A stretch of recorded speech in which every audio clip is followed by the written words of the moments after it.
Yamamoto Guitar, made by the great luthier Tony Yamamoto.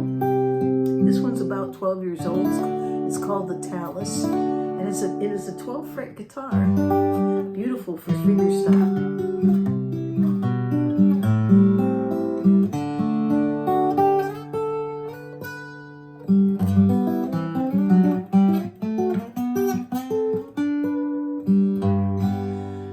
Fantastic instrument. It's made of cocobolo, back and sides, has an Adirondack spruce top, just gorgeous tone woods. Beautiful bevels on this thing. Got bevel here and a bevel here and a bevel on the base part of it. I mean, it's just amazing. Plus it has what's called the Manzer wedge. I don't know if you can see that, but the guitar is built on a wedge, and it's pretty amazing. You know, it's like this, so that it molds to you just beautifully along with all those bevels. It's like you're not even holding a guitar, yet you're holding all this tone.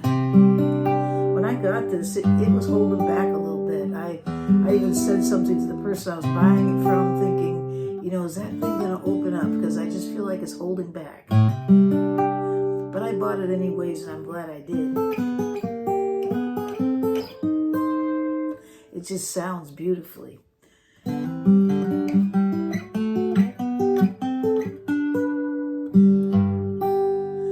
So anyways, but that's not what I wanted to talk to you about today. What I really wanted to talk about is Travis style picking, named after the great Merle Travis. Now, my style of picking, you know, using that alternating bass, is not going to be like his, believe me. I have my own kind of style that it morphed into, and that's what I was just using a few minutes ago when we opened up. And that's what I want to show you how I do that, simply because it was requested. Several times people have asked me, how do you do that? What are you doing? So I'm going to attempt to tell you how. It's funny because, you know, you get used to something over the years and you don't think about how you do it, you just do it. So having to stop and think, how do I do that, is kind of interesting to me. So anyways, let's give it a try. Let me see if I can show you how I do this. Okay, I'm going to start out by first saying that when I'm doing this particular style, you can tell the thumb is taking care of these bass notes down there. And the picking on the high side, I'm actually only picking strings 1 and 2. Now that's not to say that I might be playing something else and I'll be playing other strings. It's just for this, just for what I just showed you, this. I'm just picking strings 1 and 2 this time. Next time I might be picking strings 1, 2, and 3. But right now I'm just doing strings 1 and 2. And hopefully that'll make it easier too. And you can get a lot of sound out of that. Okay, so we're going to try approaching it that way. So the thumb is taking care of these bass notes. And we're going to talk about using that thumb. And then what's picking strings 1 and 2 is only my ring finger and my middle finger. Okay, and my ring finger is taking care of string 1, my middle finger is taking care of string 2. You know, it's not that my pointer finger might not stop and pick up a note because I'm trying to pull out a melody, but for the most part, it's just for this style, for this what I'm doing. It's mostly just taking a rest. It's not doing anything. And my pinky finger is just there for the ride. Okay? So it's just the thumb, strings 2, and string 1.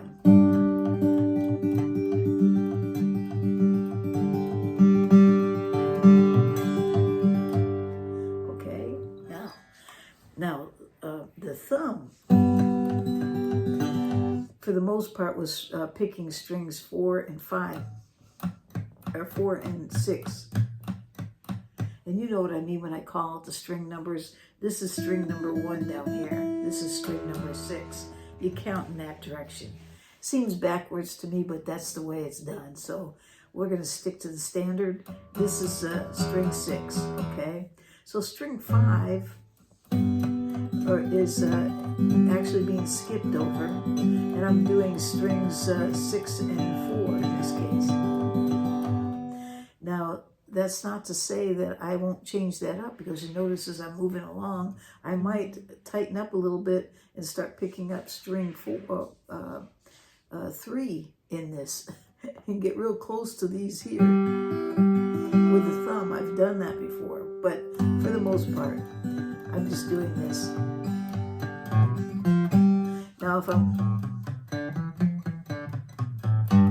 I mean, you could pick up any of the strings, but it's just string 6 and 4 for now, okay? Okay, so let's talk a little bit more about the thumb. So when I'm striking this, there's a couple ways you can do it. You know, you can manipulate your fingers both here and here to make sound different, okay? So you'll notice sometimes you'll see me and I'll be playing and down here I'll be doing this because I'm breaking it. I'm stopping the sustain. It just gives a different sound than just doing this. The difference? So I'm just saying it for the sake of that there's many things you can do to make your guitar sound differently. Okay, so now when we're doing this, there's many things you can do to make this sound differently. Like for instance, you can mute the strings by where you put your arm, and what you do is you take this part of your hand and you just slightly touch it while you're working. And what that does is it mutes that string.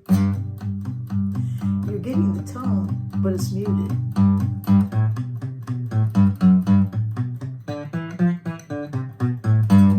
Okay, but all I'm doing to do that is I'm keeping my hand just a little bit onto those strings. And the more I press, the more clicky it gets.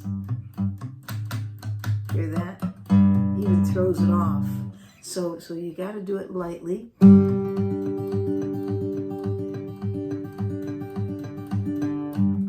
Okay, so how you hold your arm, I guess I'm coming around from right in here, you can see that. And my hand is just coming right behind here. You know, of course, I've got a small body guitar, and for a reason. Because, you know, when I pick up a dreadnought, my arm's way out here because it's so wide, and in many cases it's 16 inches. Not that I can't play a dreadnought, I can, but for comfort and for, you know, really getting together with what I'm playing, connecting with the guitar, this is probably one of the best. My Mackenzie Amar is really good like that. My Gibson, my little Gibson, I love that. That's the same thing. I just feel like I'm connected to the guitar, and I'm not struggling to get to the strings. So when you go buy a guitar, you know, be thinking about comfort. Think about, you know, does this guitar fit me? If you get something that's 17 inches, sure, it you know, if you're, you know, 6'5" tall guy, it's probably going to be comfortable for you. But if you're a 5'2" girl, you know, it's not going to be the same. and it might get in the way of your ability to play something. So think about comfort and understand that just because it's a small body guitar doesn't mean you can't get every bit of the sound. Sound actually loud if you need to. There's guitars out there that are small body that sound absolutely wonderful, like this one. So back to this guitar. Okay, back to I'm getting off. Okay, so back to this. Now, the other thing you'll notice is, you know, while I'm muting the strings, my hand is kind of dancing a little bit on those strings. You see that? I'm exaggerating right now, but it's kind of a bounce, only it's very slight. And the work is not not the fingers, it's the hand and the wrist, even though it's a slight movement. No, I'm not sitting here doing this. If you sit there and restrict yourself to just your thumb going back and forth and you don't move this, it won't sound right. It won't sound right. It'll be a struggle to play. But if you can just relax, in fact, even exaggerate a little bit, bounce your hands a little bit on the strings. You're not going to play it like that, but I'm just saying, just kind of loosen up until you get the string 6 and 5. And again, I'm exaggerating. But there is a movement there.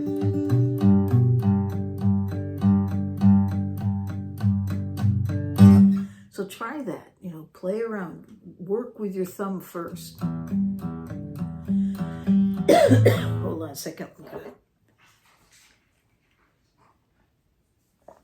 A little coffee for the morning.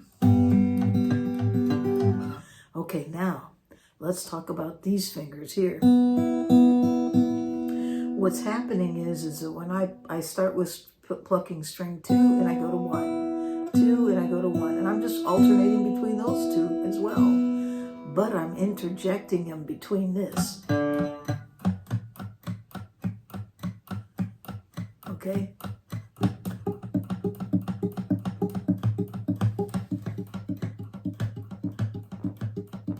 Let me slow it down.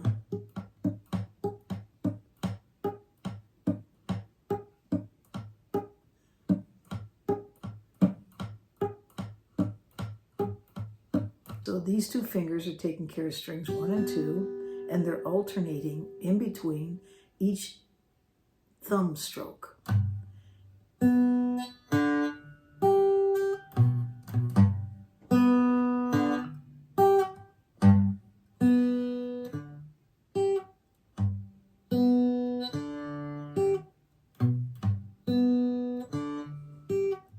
It's very hard for me to slow down and show you this because I'm used to just doing this and just relaxing with it. It just comes automatic. But the reason why it comes automatic is because I practiced and practiced and practiced. Yes, I started out slow.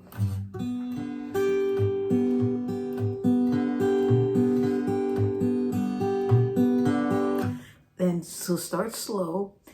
Don't worry about making mistakes. Just keep doing it until you get it. And you're going to find yourself getting on and getting hold of it, and then you'll fall off it again. Don't worry about it. Don't stop. Just keep practicing it. And as you do that, you'll find that you'll be able to alternate in between those down strokes. Down, and then you get thumb, finger, thumb, finger, thumb, middle finger, thumb, ring finger, thumb, middle finger, thumb, ring finger, and you'll find yourself going back and forth with it. And again, you'll notice my hand is relaxed. I'm not just doing it with my fingers. You'd tire out pretty fast doing that, but I'm letting my hand work with it. You see that? And I'm not going straight down. I'm kind of going, it's going back and forth, but it's a little bit so that you're just slightly at an angle coming down at it like this.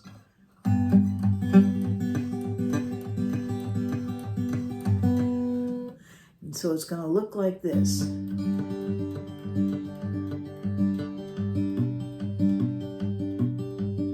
See the alternating?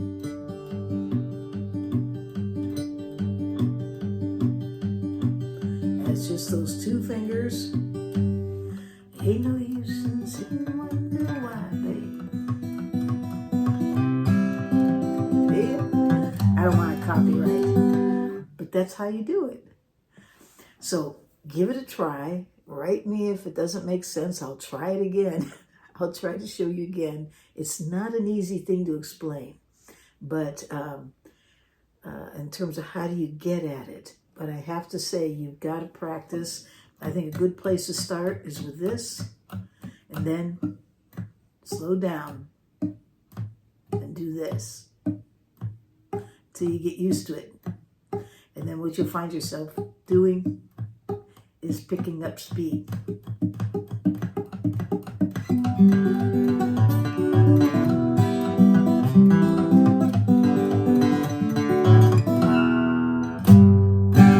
All right, so we're going to end it right there. Let you know that next week I'm leaving for the road trip. Actually, not next week, it's this week. This is Monday. So the day after tomorrow, I'll be on the road trip. And I'll be on our way. We'll be stopping at different guitar stores and seeing the sights. And I'm going to take you along with me. I'll be putting out videos every day. Hope every day. We're going to try for it. And it should be a fun time. So if I can fit a live in there someplace, I just might do that. So watch for it. And then also, thank you everyone that's been subscribing. I really appreciate it. It's made a big difference the last few days, last day. My subscribing has come up quite a bit. And you just have to know I appreciate it a whole lot. So thank you very much. And I think we're going to leave it right there. And I hope you have a great day.